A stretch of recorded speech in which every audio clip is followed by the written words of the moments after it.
নমস্কার। Affordable housing সেক্টরের আজকে একটা কোম্পানি হোম ফার্স্ট নিয়ে আলোচনা করব। হোম ফার্স্টের বিজনেস মডেল এবং হোম ফার্স্টের Q3 FY26 এর যে রেজাল্ট সেটা নিয়ে। তো হোম ফার্স্টের বিজনেস মডেল নিয়ে আমি আগেও আলোচনা করেছি। হোম ফার্স্ট, অ্যাপটাস এবং ইন্ডিয়া শেল্টার যে তিনটে মেন কোম্পানি অ্যাফোর্ডেবল হাউসিং সেক্টরে, তিনটেরই বিজনেস মডেল নিয়ে আলোচনা করেছিলাম।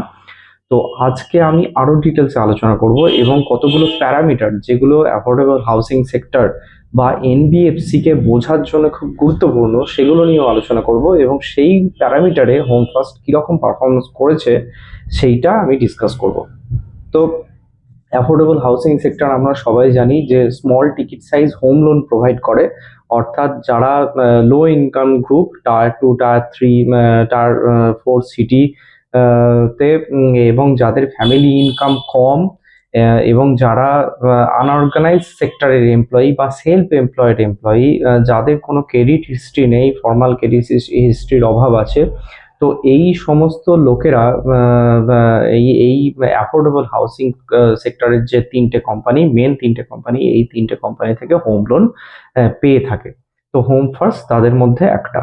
Home first generally first home বায়ারদের হোম লোন প্রোভাইড করে, যারা প্রথম হোম লোন নিচ্ছে, মানে প্রথম বাড়ি কিনছে, তাদেরকে হোম লোন প্রোভাইড করে। অ্যাপটাসও তাই। অ্যাপটাস আমি আগেও ডিসকাস করেছিলাম। অ্যাপটাসের যে বড়োয়ার, সেটাতে মহিলাদেরকে একটা আরো বেশি করে এনকারেজমেন্ট করে, আরো বেশি করে যাতে বড়োয়ার হয়। তো হোম ফার্স্টের ক্ষেত্রেও হোম ফার্স্ট দেখে যে ফ্যামিলির মধ্যে কার আগে কোনো বাড়ি নেই, মানে বা কোনো ফ্যামিলিতে প্রথম যে বাড়ি, তাদেরকে হোম ফার্স্ট ফার্স্টে লোন দেয়, ফার্স্ট হোম বায়ারদেরকে হোম ফার্স্ট লোন দেয়। এবং আমরা সবাই জানি যে পিএম যে আবাস যোজনা, সেইটা এই সেক্টরকে কতটা বুস্ট দিয়েছে। PM Awas Yojana first home বায়ারদেরকে একটা সাবসিডি দেয় এবং এই সাবসিডি তারা এই সমস্ত সাবসিডি পাওয়ার পরে যে এক্সট্রা টাকাটা লাগে তাদের পছন্দ মতো বাড়ি তৈরির জন্য, সেই টাকাটা এরা জেনারেলি এই অ্যাফোর্ডেবল হাউসিং সেক্টরের যে কোম্পানিগুলো আছে তাদের কাছ থেকে লোন নিয়ে তারা সেটা অ্যাভেল করে থাকে। এবং অনেক ক্ষেত্রেই দেখা যায় যে এই যে এই সাবসিডি পেতেও কিন্তু এই সব এনবিএফসি গুলো সহযোগিতা করে। যেমন ধরুন আমার প্রথম বাড়ি করছি আমি, অথচ আমি পিএম আবাস যোজনা আমি অ্যাপ্লাই করিনি, মানে নিজে থেকে কোনো অ্যাপ্লাই করিনি। কিন্তু আমি যদি কোনো অ্যাফোর্ডেবল হাউসিং সেক্টরের কোনো কোম্পানিতে গিয়ে আমি হোম লোন অ্যাপ্লাই করলাম, তারা আমার হয়ে কিন্তু পিএম আবাস যোজনায় অ্যাপ্লিকেশন করে দেবে এবং যদি আমি সাবসিডি পাই সেটা কিন্তু আমার সাবসিডি হিসেবে ঢুকবে এবং সেটা লোন থেকে সরাসরি ডিডাক্ট হবে। যদি আমি 10 লাখ টাকার লোন নিই এবং আমার সাবসিডি যদি 1 লাখ টাকা হয়, আমার সঙ্গে সঙ্গে কিন্তু লোন অ্যামাউন্ট কমে যাবে, লোনের প্রিন্সিপালটা অটোমেটিক কমে যাবে, লোন ভ্যালু কমে যাবে, 10 লাখ থেকে 9 লাখ হয়ে যাবে এবং 9 লাখের ওপর তখন কিন্তু ইন্টারেস্ট রেট অ্যাপ্লাইড হবে। তো এই কারণে এইসব কোম্পানিগুলো আরো বেশি বেশি করে লোকজন ছুটছে এইসব কোম্পানির থ্রুতে লোন নেওয়ার ক্ষেত্রে। তো হোম ফার্স্টও তাই। আমি যেহেতু বললাম যে ফার্স্ট হোম বায়ারদেরকে জেনারেলি টার্গেট করে।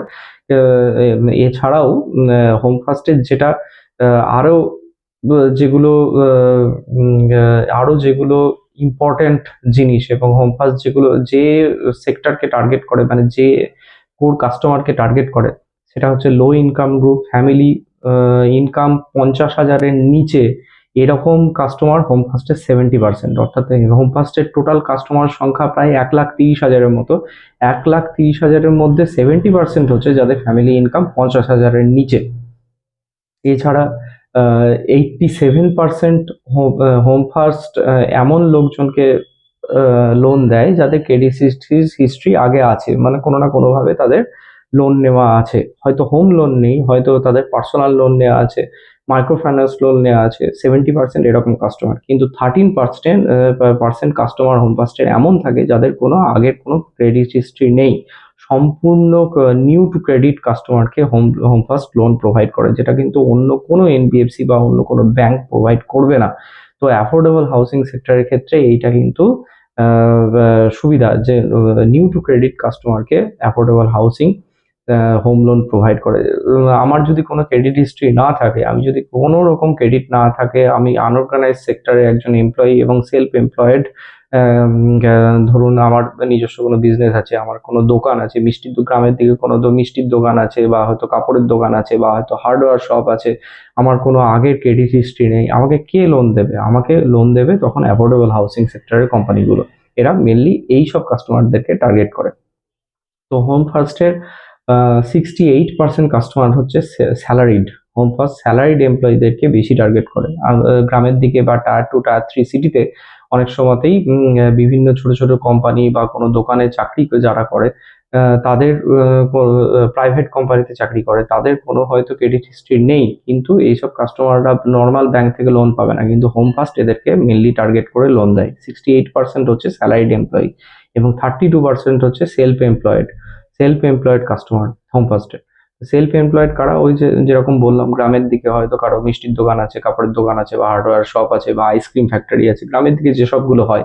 বা হয়তো কারো ফার্মার্স, যারা গ্রামের দিকে প্রচুর ফার্মার্স আছে আমরা জানি, যারা চাষবাস করে, তো তাদের তো কোনো ফর্মাল ইনকাম নাই, তাদের তো কোনো ব্যাংকে ডাইরেক্ট স্যালারি ঢোকে না, তারা তো কোনো চাকরি করে না, তো তারাও ইনফর্মাল ইনকামের থ্রুতে কিন্তু সেটা শো করিয়ে হোম ফার্স্টের থেকে লোন পেতে পারে।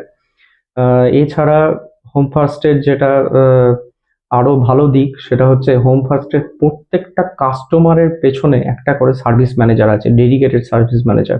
হোম ফার্স্ট কি করে? হোম ফার্স্ট ধরুন কারোর লোন দরকার, সঙ্গে সঙ্গে হোম ফার্স্টের সার্ভিস ম্যানেজার তার বাড়ি পৌঁছে যায় এবং তার কাছ থেকে ডকুমেন্ট নিয়ে সেটাকে নিজেই ভেরিফাই করে 72 ঘন্টার মধ্যে তার লোন স্যাংশন করে।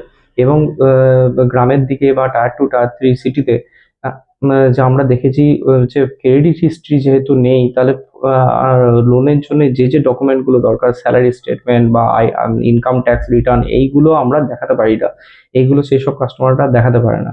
তো অল্টারনেটিভ ডকুমেন্টের থ্রুতে কিন্তু হোম ফার্স্ট তাদেরকে লোন প্রোভাইড করে। যেমন ধরুন কোনো প্রপার্টি ডকুমেন্টস, বা হয়তো এলআইসির কোনো প্রিমিয়াম আছে, তো এই সমস্ত এলআইসির প্রিমিয়াম ডকুমেন্ট, এই সমস্তগুলো তারা প্রোভাইড করে, এবং হোম ফার্স্ট সার্ভিস ম্যানেজার গিয়ে সেগুলোকে ভেরিফাই করে তাদের সম্পূর্ণ অনলাইনে তাদের হোম লোন জেনারেট হয়। এবং সেই সব কাস্টমাররা কাস্টমার রেজিস্ট্রেশন অ্যাপে রেজিস্ট্রি করে, সার্ভিস ম্যানেজারই সেসব করে দেয়, এবং তাদের ই ন্যাচ রেজিস্ট্রেশন হয়, অর্থাৎ অটোমেটিক যে অ্যাকাউন্ট থেকে ডেবিট হবে সেটারও রেজিস্ট্রেশন হয়ে যায়। তাদের যে কেওয়াইসি ভেরিফিকেশন বা ডকুমেন্ট ভেরিফিকেশন সেটাও অনলাইনে হয়ে যায়। কোনো রকম তাদেরকে তাদের ডেইলি যে কাজকর্ম, অর্থাৎ ধরুন কোনো চাষি মাঠে গিয়ে চাষাবাদ করছে, বা হয়তো কোনো কারো দোকান আছে কোনো গ্রামের কোনো বাজারে, সে দোকানে গিয়ে দোকান দেখছে, বা হয়তো কারো হার্ডওয়্যার শপ আছে, সে গিয়ে সে হার্ডওয়্যার শপ চালাচ্ছে, তো সুতরাং তাকে যদি বারবার ওই অফিসে লোনের চক্করে যেতে হয়, তাহলে তো তার ডেইলি যে কাজকর্ম সেটা তো ইন্টারাপ্টেড হবে এবং তাদের বিজনেসে ক্ষতি হবে। তো তাদের যাতে ক্ষতি না হয় সেই কারণে হোম ফার্স্টের সার্ভিস ম্যানেজার নিজে গিয়ে তাদেরকে এই সমস্ত নিজে ভেরিফাই করে তাদের হোম লোন প্রোভাইড করার ব্যবস্থা করে। তো হোম ফার্স্টের ক্ষেত্রে আমি বললাম যে লো ইনকাম গ্রুপ, যাদের ফ্যামিলি ইনকাম 50,000 এর নিচে, এরকম কাস্টমারই হচ্ছে 70%। হোম ফার্স্টের মেনলি ইন্ডিয়ার মধ্যে all over India home first ছড়ানো আছে, মেনলি 13টা স্টেটে হোম ফার্স্ট তাদের ব্রাঞ্চ আছে এবং তাদের বিজনেস ছড়াচ্ছে, এবং সিস্টেমেটিক ওয়েতে মানে কন্টিনিউয়াস এটা গ্রো করে যাচ্ছে, বিভিন্ন স্টেটে সেটা গ্রো করে যাচ্ছে। এবং এরকম না যে কোনো স্টেটের, ধরুন ওয়েস্ট বেঙ্গলে হোম, ধরুন ওয়েস্ট বেঙ্গলে তো নেই, ধরুন গুজরাটে হোম ফার্স্টের বিজনেস আছে, গুজরাটের পরে হচ্ছে মধ্যপ্রদেশ ইস্টের দিকে, তো মধ্যপ্রদেশ থেকে টপকে ওয়েস্ট বেঙ্গলে চলে আসছে, এরকম না, মানে বর্ডার যে স্টেট সেই রকম পাশের স্টেটে আগে হোম ফার্স্ট তাদের বিজনেস এক্সপান্ড করে। যদি গুজরাটে থাকে ফার্স্টে যাবে মহারাষ্ট্রে, বা গুজরাটের সঙ্গে যেসব বর্ডার শেয়ারিং যে স্টেট, সেই স্টেটে আগে যাবে। সুতরাং পাশের স্টেটে আগে যাবে এবং সেখানে সাকসেস হলে পরে তবেই তারপর পাশের স্টেটে যাবে। ছড়িয়ে ছিটিয়ে হোম ফার্স্ট তাদের বিজনেস এক্সপান্ড করে না। টোটাল 13টা স্টেটে হোম ফার্স্টের বিজনেস ছড়ানো আছে। তার মধ্যে হোম ফার্স্টের টাচ পয়েন্ট আছে 368, এবং হোম ফার্স্টের ব্রাঞ্চ আছে 165, মেন ব্রাঞ্চ যেখানে এমপ্লয়িরা থাকে সেটা হচ্ছে 165 এবং টাচ পয়েন্ট অর্থাৎ যেখানে গিয়ে কাস্টমাররা ইনকোয়ারি করতে পারে বা সেখানে গিয়ে তাদের ইনস্টলমেন্ট জমা করতে পারে বা আদার্স এনকোয়ারি ডকুমেন্ট সাবমিট করতে পারে, সেই সব টাচ পয়েন্ট আছে 368। এবং হোম ফার্স্টের টার্গেট আছে, যেটা গাইডেন্স আছে, FY27-এ হোম ফার্স্ট 25 থেকে 30টা নতুন ব্রাঞ্চ খুলবে এবং 65 নতুন ব্রাঞ্চ খোলার হোম ফার্স্টের প্রপোজাল আছে এবং সেটা টার্গেটেড স্টেটে। হোম ফার্স্টের মেন যে কোর বিজনেস এরিয়া সেটা মেনলি গুজরাট, মহারাষ্ট্র এবং তামিলনাড়ু, এই 3টে স্টেটে আছে। গুজরাটে হোম ফার্স্টের প্রায় 31% হোম ফার্স্টের বিজনেস, অর্থাৎ মেন বিজনেস হচ্ছে গুজরাটে। মহারাষ্ট্রে আছে 13% এবং তামিলনাড়ুতে আছে 14%। দেখুন, আমি আগেও বলেছি যে গুজরাট, মহারাষ্ট্র, তামিলনাড়ু, সাউথ ইন্ডিয়া বা ওয়েস্ট ইন্ডিয়া, এইগুলো যে কোনো হোম লোন বা যে কোনো লোনের বিজনেসের ক্ষেত্রে কিন্তু খুব প্রলিফিক এরিয়া, কারণ এই সমস্ত গ্রোয়িং স্টেট এবং এখানকার ইকোনমি অনেক ভালো। এখানকার অ্যাভারেজ পার ক্যাপিটা ইনকাম অনেক বেশি ইস্টার্ন ইন্ডিয়া স্টেটের থেকে। তো এইগুলোতে হোম লোনের ডিমান্ড বা যে কোনো লোনের ডিমান্ড আছে এবং এনবিএফসি এই সমস্ত স্টেটে যদি তাদের বিজনেস গ্রো করে, তো এনবিএফসি খুব প্রফিটেবল বিজনেস হতে পারে। তো হোম ফার্স্টের মেন বিজনেস আমি বললাম গুজরাট এবং মহারাষ্ট্র, তামিলনাড়ু। গুজরাটে 31%, মহারাষ্ট্রে 13% এবং তামিলনাড়ুতে 14%। তো এইভাবে হোম ফার্স্ট ফাইন্যান্স তাদের বিজনেস এক্সপান্ড করে যাচ্ছে। এছাড়া যদি বলতে হয় আর কি কি বলা যেতে পারে, অ্যাভারেজ টিকিট সাইজ, হোম ফার্স্টের অ্যাভারেজ টিকিট সাইজ ছোট। আমি আগেই বলেছি যে affordable housing sector small ticket size loan provide করে। এই সমস্ত যারা আনঅর্গানাইজ সেক্টরে চাকরি করে, সেলফ এমপ্লয়েড বা স্যালারিড, অথচ টায়ার 2 টায়ার 3 সিটির যারা কাস্টমার হোম ফার্স্টের, তাদের বেশি হোম লোনের দরকার নেই। তারা নিশ্চয়ই 3-4 তলা বাড়ি করবে না, সুতরাং তাদের হোম লোন রিকোয়ারমেন্ট খুব স্মল টিকিট সাইজ, 5 লাখ থেকে 15 লাখের তাদের লোনের প্রয়োজন হয়। তো অ্যাভারেজ লোন টিকিট সাইজ হচ্ছে হোম ফার্স্টের 11.9 lakhs, অর্থাৎ 12 lakhs এর কাছাকাছি। তো এইটা হোম ফার্স্ট প্রোভাইড করে ওদেরকে। এছাড়া এই মোটামুটি হোম ফার্স্টের বিজনেস। হ্যাঁ, হোম ফার্স্ট যেটা টোটাল AUM আছে, অর্থাৎ অ্যাসেট আন্ডার ম্যানেজমেন্ট, তার মধ্যে 83% হচ্ছে হোম লোন, হাউসিং লোন। অর্থাৎ হোম ফার্স্টের মেন বিজনেস হচ্ছে হাউসিং লোন। এছাড়া 16% হচ্ছে হোম ফার্স্টের লোন এগেনস্ট প্রপার্টি। তো এটাও এক ধরনের হাউসিং লোন, অর্থাৎ তাদের প্রপার্টি কোল্যাটারাল রেখে তাদেরকে লোন দেবে। এবং 1% হচ্ছে শপ লোন, অর্থাৎ বিজনেস লোন কিন্তু হোম ফার্স্টের ক্ষেত্রে খুবই কম। Home first mainly housing loan provide করে এবং সবটাই হচ্ছে তাদের সিকিউরড লোন, অর্থাৎ যে শপ লোনও প্রোভাইড করবে সেটাও কিন্তু তার নিজের সেলফ অকুপাইড প্রপার্টি আমার কোলাটেরাল রেখে, অর্থাৎ বন্ধক রেখে। সুতরাং পুরোটাই হচ্ছে হোম ফার্স্টের সিকিউরড লোন। অর্থাৎ হোম ফার্স্টের কেউ যদি লোন শোধ করতে না পারে, তার যদি লোন শোধ করার ক্ষেত্রে কোনো সমস্যা হয়, হোম ফার্স্ট কিন্তু সে যেটা বন্ধক রেখেছে, অর্থাৎ তার প্রপার্টি যেটা বন্ধক রেখেছে, সেটা কিন্তু হোম ফার্স্ট নিলামে চড়িয়ে সেটা কিন্তু রিকভারি করে যেতে পারে। তো সুতরাং এই সমস্ত অ্যাফোর্ডেবল হাউসিং সেক্টরে এটাই সবচেয়ে ভালো দিক যে 100% সিকিউরড লোন, অর্থাৎ আমার রিকভারির ক্ষেত্রে সমস্যা হওয়ার কথা নয়। তো এই মোটামুটি হোম ফার্স্টের মেন বিজনেস সম্বন্ধে আমি বললাম।